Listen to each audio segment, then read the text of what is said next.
we all set? Okay, folks, we're going to get started here in just a moment. We've got a few names on the list, and if you didn't get on the list, there will be room afterwards, so hold till then. Just a note on presenting, speak into the microphone, and if you're going to present something, present it either on this side or up here so that the cameras can catch it for our online audience. And are we all set? All right. Well, welcome to Knox Makers Tuesday Night Show and Share. We have a very full house. How many people are first-timers visiting Knox Makers? Quite a few of you. All right. Well, Tuesday nights are our chance to show what we've been working on, what we finished, what we're stuck on, what we failed at. We welcome all types of projects, and it's just a chance for us all to get together and commune in the spirit of makership. So we have a few people who are going to show what they've been working on here tonight. So why don't we get started first off with Thea, who's going to display some crochet.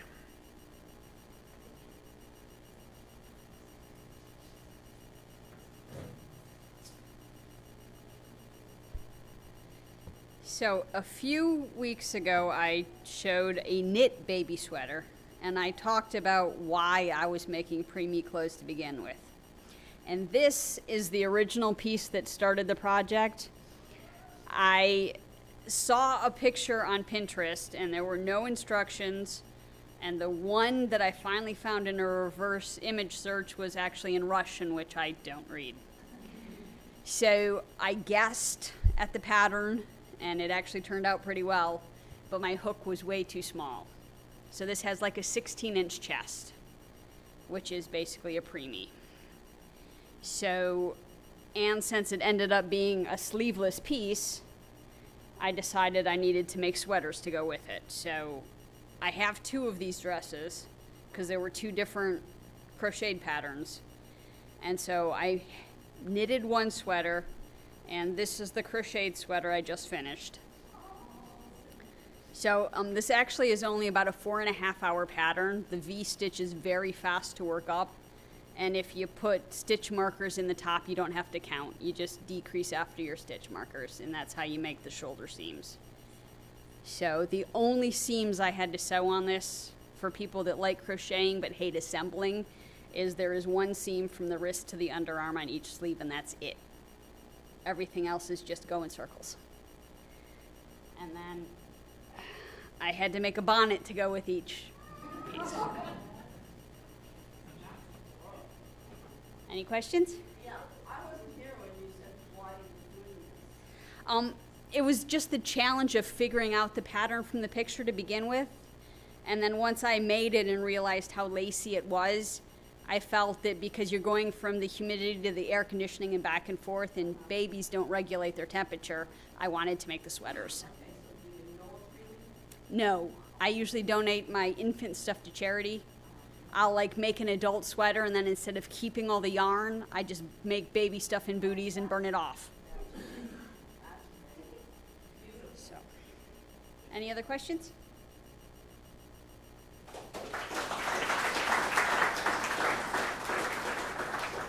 All right, thank you. Next up, Deanne is going to show I don't know what to call it.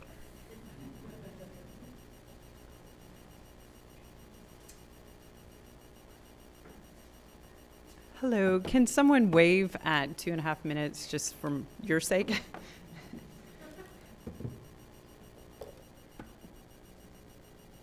Okay, I bought a thing. Does anyone know what this is? Okay. I don't think it matters which way. Okay. Now, let's go back in time. A few years ago, we didn't have internet, and so whenever we wanted to watch anything streamed, we had to use our phone. And so then as you're trying to set up your phone and put a series of pillows and books and whatever to get it to stand up while you're watching a movie, I said, I've had enough, and I went to the garage and I created a thing. Okay. Can you guys see what some of these parts are? I totally went scrap crazy and even used glue gun dots on the bottom. Okay. So, your phone. Okay. So problem solved. However, this really isn't that pretty, but to me, it's got heart, so I love it. Fast forward to just a couple weeks ago, I bought that thing. And what that thing is a plexi or acrylic bender.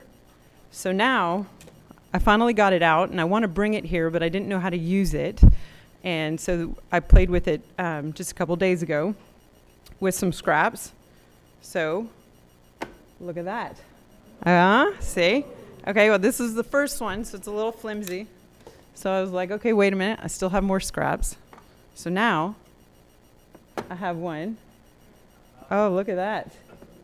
Even has felt bottoms. So this one, it's thicker on the bottom here for the phone, but it's still little. It's not square. Like my dad would go nuts if he saw this because he'd be like, it's not square. Anyway, but it's off just by like a degree or so. Anyway, this contraption thing, you have to have it gets so hot, but this is the wire here. And it's about this long, and it has a heating coil on it so that your plexi can literally just sit on it, and then you'll just see it just like kind of collapse on itself, so it's a nice even line. And it's fairly quick. But just to give you an idea, these tubes have to be in water with the pump, and I would say in about 15 minutes the water went from 22 degrees Celsius to 42 degrees Celsius. So in that short amount of time, that's how much heat is going through this thing. Anyway, that's it. Just wanted to show you, so if you see me around, I'll probably be bending stuff.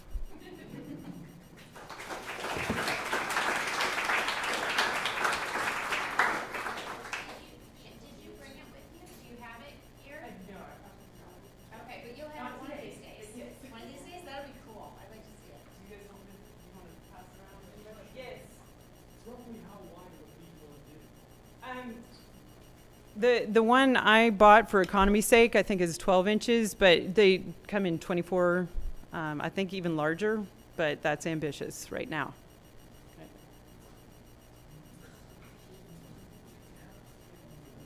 All right. Very cool. Next up, he currently has things in his hand, but Isaac is going to show a lampshade.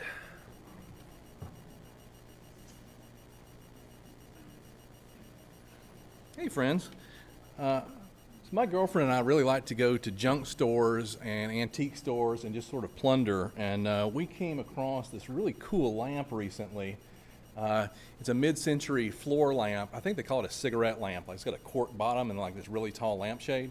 Unfortunately, the lampshade looked like it had been through the bombing of Dresden. I don't think you're going to be able to really see it on the screen, but I mean, it's like scratched and scraped up and torn. It was horrible. So we were able to get a great deal on it, and we're like, well, we'll get a new lampshade from the internet. Yeah, I had no idea what I'm talking about. Got on the internet, and to get a custom lampshade for this thing was going to be like $350. And so I developed a sudden and intense interest in building lampshades. And so we ordered some parts off the internet. These are special lampshade parts, which really tickles me. There's special lampshade glue, and there's a lampshade sort of a burnishing tool, and there's some tape, and of course the main body of it, is like a plastic diffuser that's got a linen cloth outside to it. And it's the kind of thing where it's pretty straightforward, I guess, but I just never done it, and so it was definitely an adventure. The size of it turned out to make it a little bit more unwieldy than I would have expected, because that material really didn't want to be a cylinder, and it was bigger than me. So we had to like wrestle some. So I don't have pictures of the early steps because there was a lot of cussing and spitting and very little photography going on. But eventually, when I had it cut down to size, well, that's interesting. Eventually, when I had it cut down to size, I pulled the rings out of the old one because that's the only part that you need, right, is the metal bits that will like actually connect to the lamp. And so just got a craft knife, and cut those things out and then scraped off all the old glue. And then, of course, they're funny shaped because it's been through a bombing. And so I found a big glass bowl and sort of forced it down on there to make it round again. And then glued together the material that the lampshade is made of using special lampshade glue. Based on my experience from crafting, lampshade glue is Aleene's tacky glue, in case you're wondering, which is a wonderful thing and works great. So here, just sort of glued it together and stuck books in it so that it would have to be still. And then once that's glued together, then the next stage is you want to put your rings back in. And I used bulldog clips to secure them in place so I could apply the special glue there. And of course, there's a lot of waiting, and that's what I always find the worst about this kind of project, because I want to be done today, and in principle, there's no reason why I couldn't be, except for all this stupid waiting. So it actually went like several days because I wanted everything to be like wicked dry, right? So you glue that thing in there, and then you got to do the same business on the other end. And I discovered that I had managed to make one end of the cylinder ever so slightly too large because I'm a Gumby, and so the ring doesn't fit snugly in one end, but rather it's a bit loose, you know. So my thought was sort of work the slack to the back where the junction is going to be anyway, because I'm going to park that in the corner and hide it. So if it's funny shaped, you won't notice, except now I told you, so you're not allowed to look at it. But then after that, you can apply this tape business. And it's the strangest thing. It's like a paper with an adhesive on the back, but yet it has the color and texture of that linen cloth. And so you sort of glue that around this outside edge with just the tiniest overlap, so it's standing proud. And you may be able to see here that it's not laying flat, you know. A flat tape on a cylinder seems like it would lay flat, but apparently there are small gnomes or demons that got in the glue. I don't know why it's not flat. It isn't. Deal with it. And so then you just sort of wrap it around, and then you work that burnishing tool, you know, to get it all glued to the ring. And of course, there's no black magic involved, but I'd never done it before, so I felt slightly proud. And it's one of these goofy projects where at the end, I feel like the outcome is like really marginal, you know, like, man, I just barely even accomplished this task. And now everybody's like, my God, you made an amazing lampshade. You're so skilled. And I feel ashamed because I'm getting all these accolades for this poor lampshade. But at any rate, it does light up, and it goes in my girlfriend's office, and she loves it, and that's what's important. So there you are.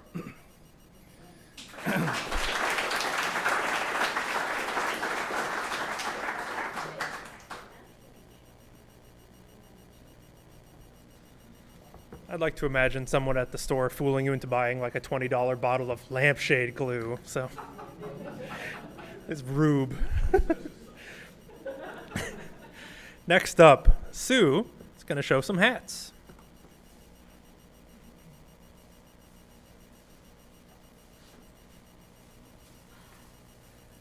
So many of you know we're going to be going on vacation to a place with beach and sun, and I decided I needed a hat. So I made myself what some people call a bucket hat. And I would have brought it last week, but yeah, it's just kind of a bucket hat. The biggest thing I learned from this is that eyelets, once eyelets grow up to be a ½ inch, they become grommets, right? So eyelets become grommets. But you know, I couldn't do a hat for just me. Had to have my grandson wear a hat as well. And I'd heard that he wasn't really into wearing hats recently. And his favorite thing in the whole wide world is pandas. And I spotted this when I was looking for my fabric. I mean, who couldn't resist some pandas, right? So onward I went, and so next I need to fussy cut it, or make sure that I'm not cutting any panda's head off and only showing his backside. And I tried using the full hat pattern, and I didn't really like the way it was working. So next up was trying to take that pattern and make it to the sizes of the pandas that I wanted to cut out. So for this piece, that was 2. And for the band, going all the way around, it was 3. So I'm showing how I'm laying them out. I'm making sure that I'm keeping everything on the grain.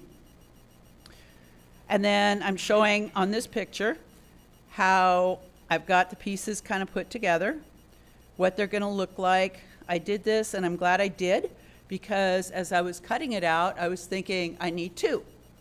No, you need 4, because there's the bottom and the top. So this piece, I needed 4 of them. So I carried on. Life is grand. And I ended up with a panda hat. So no grommets on this one. It just didn't, as I did the grommets, they hit my head right here, and the whole purpose was to give air circulation. So I thought, no, I'm not going to do that to this one. So we have a hat.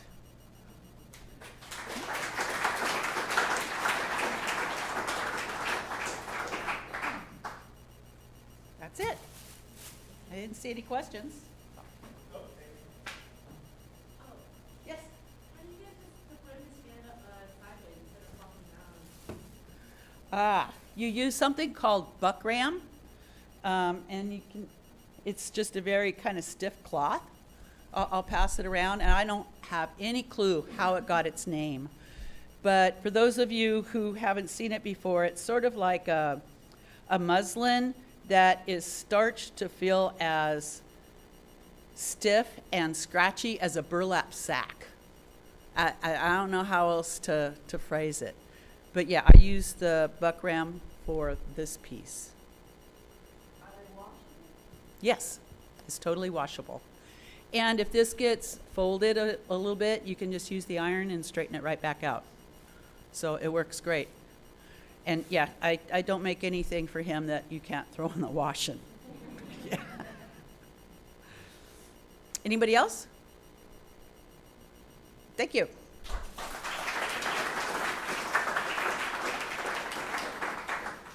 Adorable. All right. Last name I have on my list is Toby, who is showing something rather irrelevant.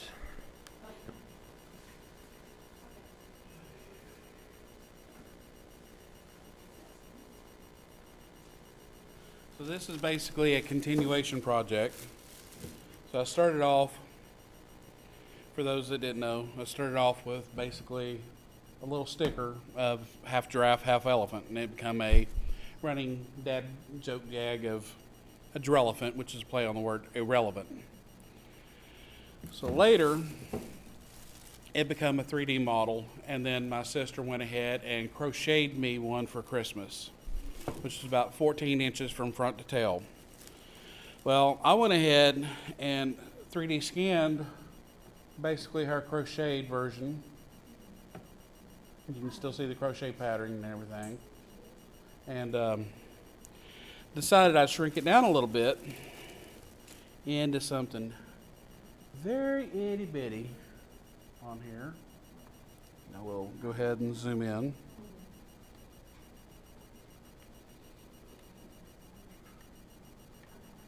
And the reason for that is Rob in the very back has actually told me that we're going to be doing jewelry, and I was like, she spent 4.5 weeks crocheting this giraffe, and I figured if we go ahead and put a loop on him in the back, we could make it into a metal necklace. And so first we're going to go ahead and try it in brass, and then later it's going to be sterling silver. And to show people that this is actually a new thing that I've never done before, this is actually wax castable resin. So the normal bottles of 1 kilo are about $25. This one's $100 a bottle. So it's 4 times as expensive, but it is exactly the same wax they use for lost wax casting, and I'm not going to go ahead and sculpt that thing because I'm lazy. So to show how it prints out of the resin, it actually prints upside down, but you've got all the supports and everything to it. And I did actually add a loop right here by my thumb, and you can see how with my thumbnail and all like that, it's still itty bitty. So right side up, it would look like that. You can see this big old schnoz. And then of course she's got the little daisy on the back with the little tassel tail on it. So that's going to be done in plaster hopefully here after show and share, and then maybe next week or the week after we'll try to burn it out, and maybe the week after that or so go with the pouring in the brass to see if it feels right, and if it works I'm sure we'll fail a couple times, but that's okay. That's part of the game. But at some point, we'll get to the point to where we're comfortable that we could go ahead and do it in sterling silver, and then I'll buy a necklace and crimp it on there, and I will bring in the finished product as well before I give it to Miss Sister. If I can do it before July or the end of June, then that's cool. That'll be a birthday present because her birthday's in July. If not, it'll be a Christmas present when I go back in December.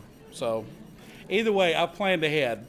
Yes. Are you gonna pour liquid, silver or liquid brass? Into the plaster Paris, yes. So it's literally going to be a lost wax casting, like normal lost wax casting.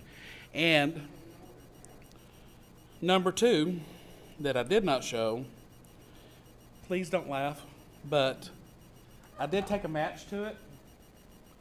So I did actually set him on fire. This was not that one, but it was another one. And I actually took a couple of photos. So it actually goes down to nothing at the very end. I actually had to pour water on that one because my smoke alarm went off. So, not really supposed to do that, and I didn't know it was going to all to do black smoke, but I should have done it outside. But yeah, I actually did start doing in wax, and then parts with the supports and all like that. So I took a lot of photos. Any other questions? Yes. Yeah, what was the purpose of putting a match to it? Why? Okay, because I've never done lost wax casting at all, and I spent $100 on the bottle, and that was a failure that I lit on fire. I wanted to see, does it burn out of the cast, and how good or how bad? So I was curious, so yes, I set him on fire for that purpose. Yes, sir. I was actually printing like 6 at a time on the build plate, so I could have that small. I could have probably printed 30, 40. So now, if I would have to print them this big, I could have probably done about 15 of them.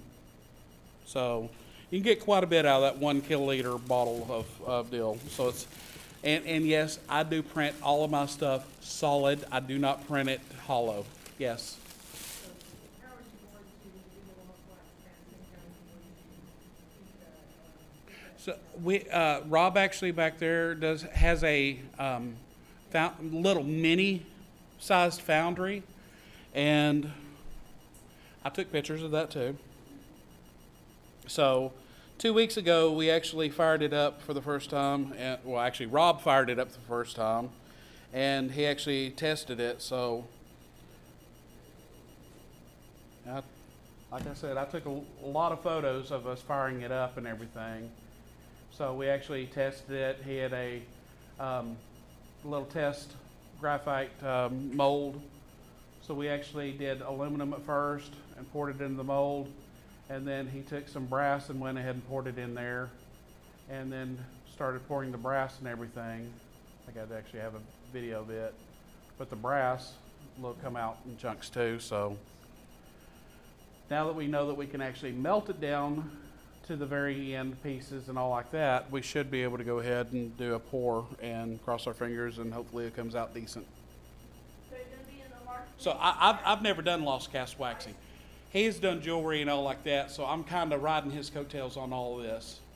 Are you going to be in the Maker's Mark? No, I'm not, unfortunately, because like I said, this is all new stuff to me.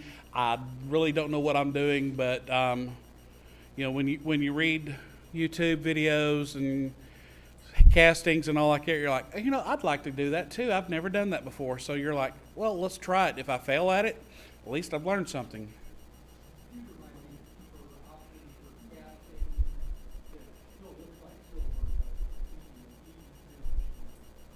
Well, hopefully, if I go ahead and do this, then, you know, jewelry like custom rings and stuff like that'd be kind of nifty to be able to 3D print them and then make a cast out of that or something like that. Maybe a signet ring to go ahead and do in the wax, you know, on an envelope or something like that.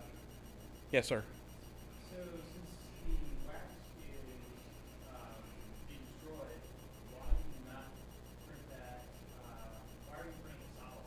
Well, if I was to print it hollow, then you have to things that small. If you print anything in resin, and this is something I have found out, I've made this mistake. If you print anything in resin, for example, if I was to print something like this big giraffe here, if I was to print it hollow in the overlap, the overhangs and all like that, because it actually prints it upside down. So, like for example, in this trunk right here, it would start right there, and then it's still in the liquid about that much when it pulls it out. So later, what it'll end up having is, if you don't put drain holes, it'll literally trap resin in there. And once you cure it, what happens is it explodes. So I learned that lesson the hard way, because yes, I was like, oh, it's got a little bit of resin in there, it'll be no big deal. Well, let's go ahead and cure it. And I was like, yeah, it cracked, and I was like, okay, well, now that that's cracked and blown out a little hole, I was like, I can't use that piece anymore. And I can't use it with the liquid in it, because if that builds up pressure, it's going to crack too. So I've like, if you do it and you do it hollow, you've got to have drain plugs, and then you have to glue those drain plugs back in after the fact, whether it be clear, whether it be translucent. They actually make TPU, which is the rubber-esque, so I could actually print that in TPU and then have a squishy, or at least when I drop it on the concrete, it won't shatter. But they've got all kinds of stuff for resin nowadays. It's weird, but cool. Any other questions, comments? Does anybody think I'm crazy? No, I expected that. But either way, it's still irrelevant.